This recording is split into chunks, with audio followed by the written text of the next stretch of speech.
Hi, how's it going? I'm Marlene. Thanks for wandering by. Welcome to the second decan of Aries, or Aries II, in our Decan Walk 2023. I apologize for the lighting situation that I have going on and maybe shadows being casted. It's a little bit dark and gloomy and raining where I am right now, so sorry about that. Anyway, welcome to another Decan video in the Decan Walk 2023. Now, for those of you that may not know what I'm talking about at all, we are doing a Decan Walk, and I have made a couple of videos already introducing you to this idea and concept and what it is that we're doing here. So I'm going to link that in the cards and in the description box below. So if you're at a loss as to what's happening here, I recommend that you stop right now and go watch that and then come back here for Aries II. I'm going to, in this video, mostly discuss the themes and topics and ideas and energies surrounding the decan, the second decan of Aries, Aries II, which is Sun in Aries.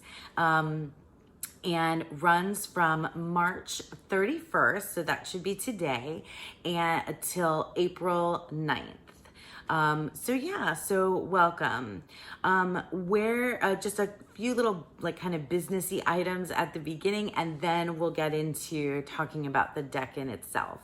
So where you can follow the Decan Walk, if you don't already know, you can subscribe to my channel. I'm going to make videos occasionally. I'm feeling the momentum right now. So I've made a video for the first and now the second decan of Aries, but I might not continue to always have a video. I will definitely post in my community tab posts. So if you want to keep up with us, you can subscribe to me and you'll get notifications for those videos or community posts so you can follow along. But also you can join the Facebook group that is run by my friend Dawn Michelle, who's graciously let us hop over there, build community around this particular practice. So it's the Boho Tarot Facebook group. So go ahead and you can ask to join there to follow along for more discussion. Also, I created a hashtag for us that you can search, so that you can search on YouTube and also in the Facebook group. So the hashtag is hashtag Decan Walk 2023. And if you want others to, be able to search and find your post, make sure you use the hashtag in the Facebook group. And if you make a video here on YouTube, that's, as you're following along with us, that's awesome. Many of you already have. I already made a playlist that is featured on my channel now for Decan Walk 2023. I've got my videos in there, and I've included videos that some of my friends and other tarot tubers have created for the Decan Walk, so we can have everything in one place so that you can join, and I think it's really cool. I am so blown away by, I said this in my last video, but just again, I'm so blown away by the interest and the responses and feedback that I've been getting from all of you, and I just really appreciate it. My friends that I've been chatting with, that have been so supportive and posting in their own Facebook groups and on their channels. Rochelle at Amethyst Ascension did a great video, and Jessica from Jessica and the Moon has a Facebook group as well where she's been posting, and they're both astrologers, so it's really cool to have them on board as well. So check out, I'm going to link to their channels below as well, in case you don't know them, but I'm sure many of you already do. So thanks to Jessica and the Moon and Rochelle at Amethyst Ascension as well. And of course, my buddy Dawn Michelle, who has opened up her Facebook group as well for this practice, which is really awesome. Okay, so just quick, super duper quick disclaimers and things about me. I'm not an astrologer. I'm a tarot reader and a poet. So I approach this practice through that lens, and I feel most comfortable with the Rider-Waite-Smith and the Thoth tarot systems that are, you know, under the umbrella really of the Golden Dawn. So I'm not an astrologer. This is a learning process for me too. So I'm a newbie. So if you're new to astrology, I'm right there with you. And just real quick, I view things through a metaphorical and symbolic lens. So I'm mostly just like fascinated by the concepts and the themes that arise, and really how those concepts and themes apply to my own life. So that's where I'm coming from. That's a lot of what this practice is about for me. Okay, so without further ado, let's go ahead and talk about the second decan of Aries, Aries II, which is Sun in Aries. So in my other decan videos, the introduction and the video that I did on the first decan of Aries, I shared with you some of the resources that I'm using to study as I go through this Decan walk. But I had some things already, and I got something new that I wanted to share with you as well before we talk about the themes and topics.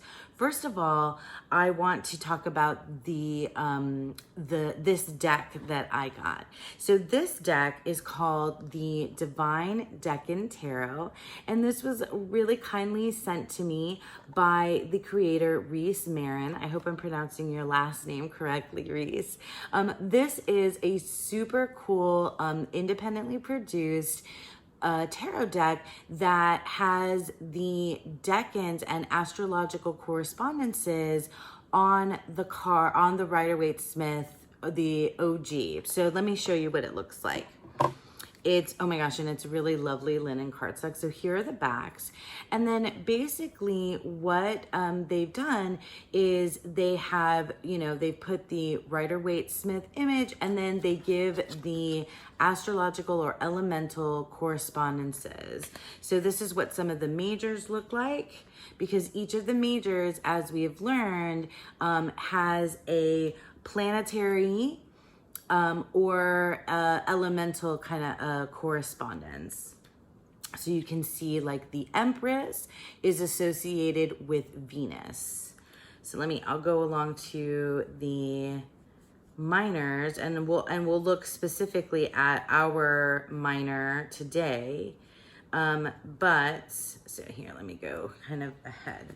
So like if you look at the Three of Cups, it tells you the decan association. So it's Mercury in Cancer, and then it also tells you that that sign is cardinal water and Decan 2. So it's the second decan of Cancer, Mercury in Cancer, and then it gives you you know, a keyword below. I believe that the keywords that it includes are like the Thoth, the ones that are on the Thoth, but I haven't read all. There's included a bunch of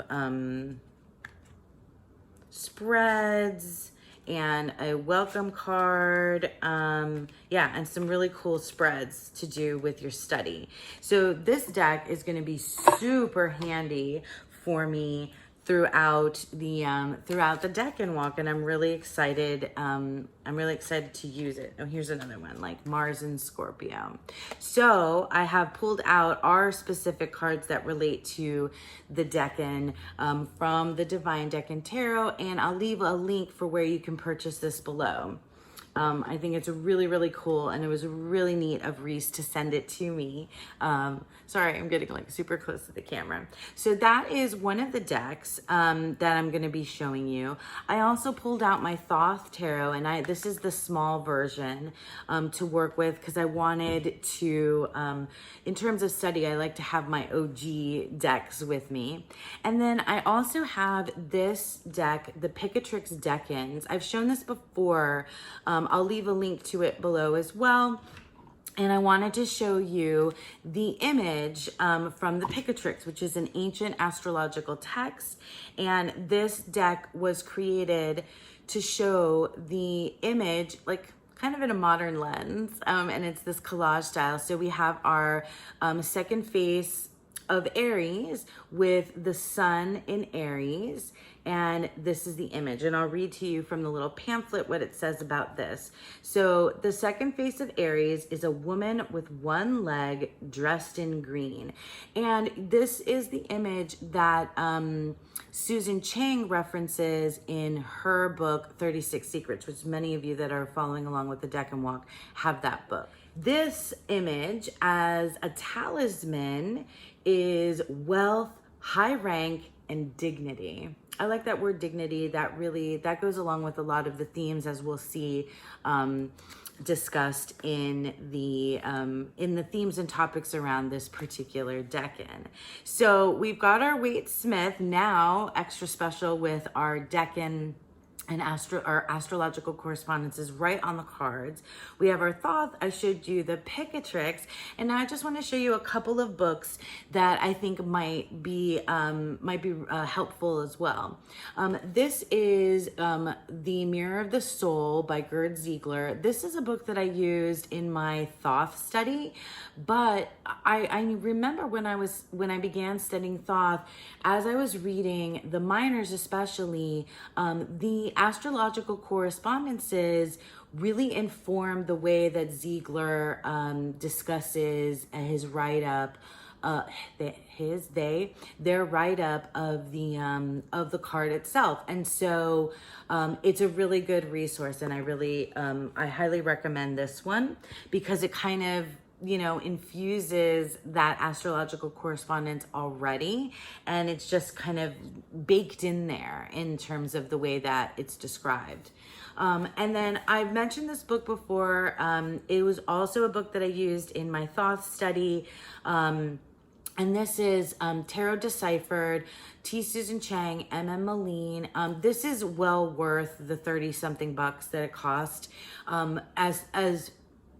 as well as listening to the Fortune's Wheelhouse podcast, because this is a wonderful companion to it. But there's information on the decans in the back. It has charts, and then it also includes a decan wheel. Let me see if I can flip to it easily. Yeah, it also includes the decan wheel in the book. But the write-ups on the cards, the write-ups on each card, they talk about the Waite Smith symbolism, they talk about the Thoth imagery and symbolism, and they have a section specific to the astrology and the element, so that it gives you the understanding of the decan, which is really the fusing of the associated majors for that particular minor card. And I'm going to read to you from a couple of these books in just a moment. Another book that I wanted to recommend is the Tarot Handbook by Angelus Arian. This book focuses on the Thoth, but these ideas about the cards, I think, can cross, like you can reference this book even if you're not working specifically with the Thoth tarot or Thoth inspired tarots. And so the write-up here and a little section on the Three of Wands, which is, did I say that yet? That the Three of Wands is our decan card, is really good. And I'm going to read to you from there. So let's take a look at our cards real quick and just talk about them and what I've learned so far and what this means. So our decan card for for the second decan of Aries, Aries II, is from March 31st through April 9th or April 10th. Remember, if you watch my other videos, the dates may be off a little bit, but it is Sun in Aries.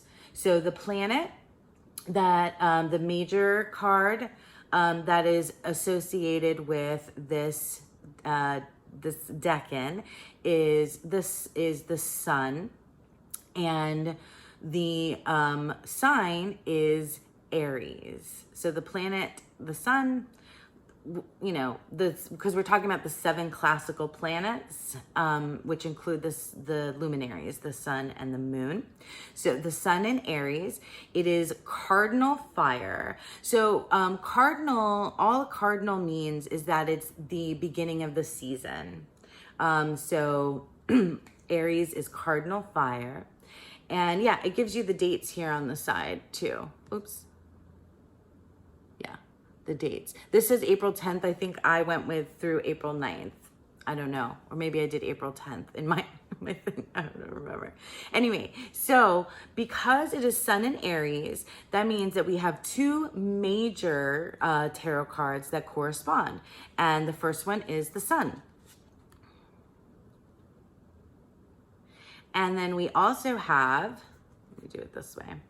And then we also have the major that corresponds to the sign of Aries, which we already saw in our last decan, which is the Emperor.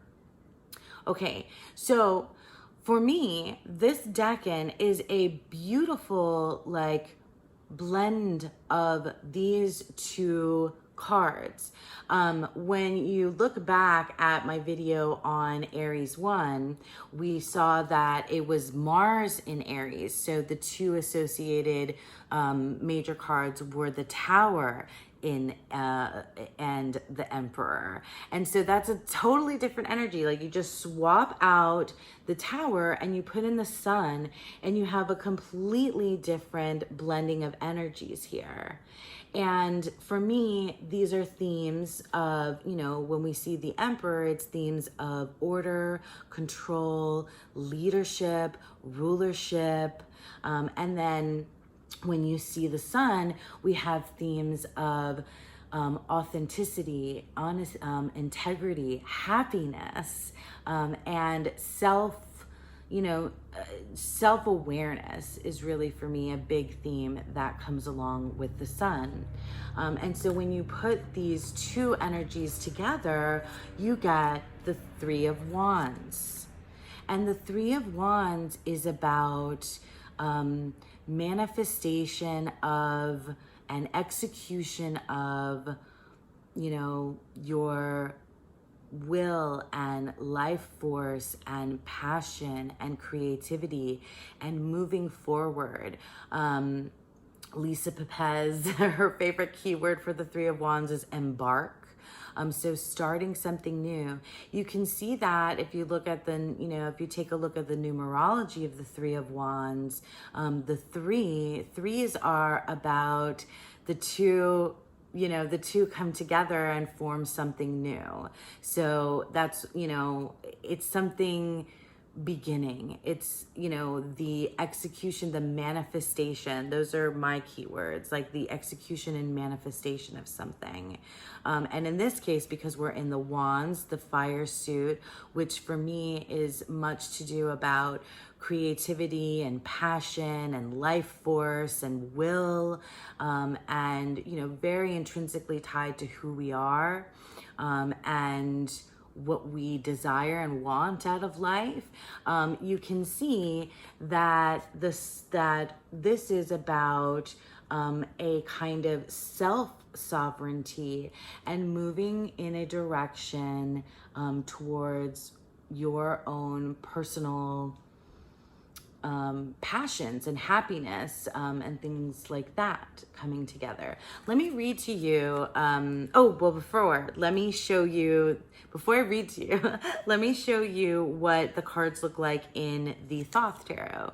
So in the Thoth, the 3 of Wands is has the keyword the virtue, and I believe it's the Lord of Virtue or perfected work. I'll have to look in the Tarot Decipher to make sure that that's the hermetic title for the Three of Wands.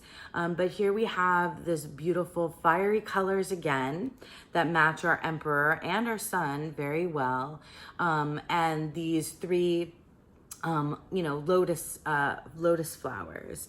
We have our Sun with the twins and the zodiac signs all moving around it. I mean, the sun is vital for life. And then we have our Emperor, which we saw before. Well, I didn't show you the Thoth Emperor, but we have our Emperor. We have our Three of Wands and our Sun card from the Thoth Tarot. Let me read to you from the Tarot Deciphered, because I really like the way that these two authors put together these themes for the Three of Wands. And when you take a look at this, to me, it's just like, how did I not realize, before that these decans are a perfect fusion of their associated majors. That's really what it feels like it's about for me. So, it says, in this card, one rises to the occasion, discovering their true inner nobility by developing strength of character. Through right action, poise, and decorum, an individual cultivates sovereignty of self. That term, sovereignty of self, for me, it really encapsulates that fusion of the Sun and the Emperor. The sovereignty is the Emperor, and the self, the authentic true self, is the Sun. And together, as they establishing undeniable strength and the regal bearing of a genuine leader. So where we saw in the Two of Wands, that it was all of this very kind of, I don't want to say negative, maybe intense is the word, this very intense, like dominating dominion, maybe even destructive rulership, with the Emperor and Mars together. When you take away the Tower and you enter the Sun, it's more about integrity. And the type of leadership that you can imagine there is one of more benevolence, right? And so, those are like leadership terms, but for me, this is about like personal self-growth. So when you think about it, it's about self-awareness and self-sovereignty.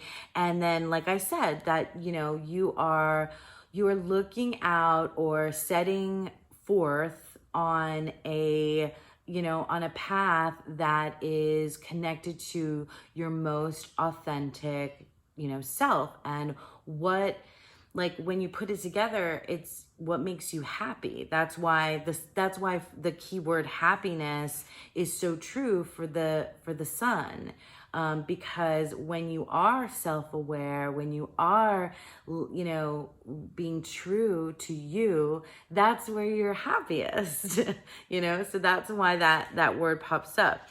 And together, in the Three of Wands, it makes for a very beautiful, illuminating card. So I love that from the Tarot Deciphered. Let me just make sure I told you the right, sorry, it wasn't the perfected works. That's the Four of Wands. So the Three of Wands hermetic title is the Lord of Virtue, established strength. So I'll put that up here too. The Lord of Virtue, established strength, which that makes perfect sense as well.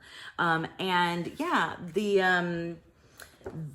let me read to you from the Tarot Handbook real quick too. I use extra tarot cards as bookmarks. It's like so a great use for those extra cards. Okay, so what Angelus Arian has to say about the Three of Wands, I think is so good too. I get really dorky excited about this stuff. So Angelus Arian writes that it is radiant dynamic energy. So here, let me show you from the Thoth. It is radiant dynamic energy, which is the sun.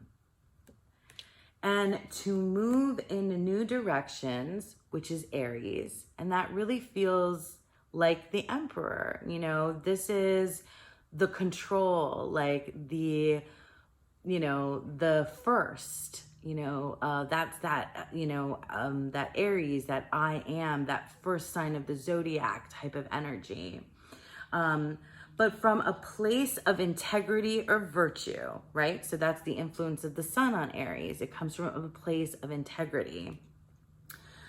Making sure, so here we have our Three of Wands. So that's why this is called virtue, okay? So from a place of integrity or virtue, making sure that the mind, heart, and action are all conjoined and wanting to move in that new direction. So you see the three, that's the three. So the mind, the heart, and action, those things are all together to move towards a new direction.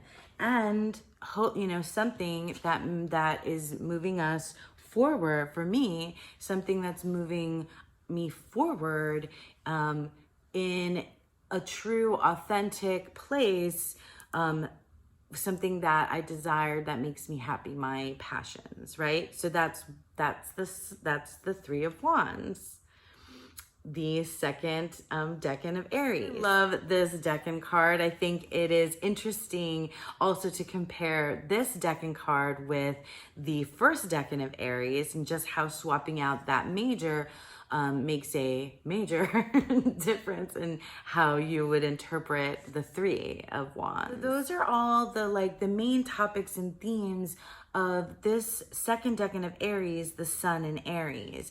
I find it fascinating. I love thinking about these ideas in terms of my own personal life and choices and what I'm doing, and I encourage you to do the same. To think about these ideas in terms of your own life and personal growth and development, and moving forward. That's definitely a theme for the Three of Wands. I also created a spread for this particular Decan for you as well. I will link to the PDF where you can get that free tarot spread for Aries II. I'll also post it in my community post and in the Boho Tarot Facebook group. But I want to tell you kind of how I came to this particular spread, just real briefly so that you kind of have an understanding of where I'm coming from.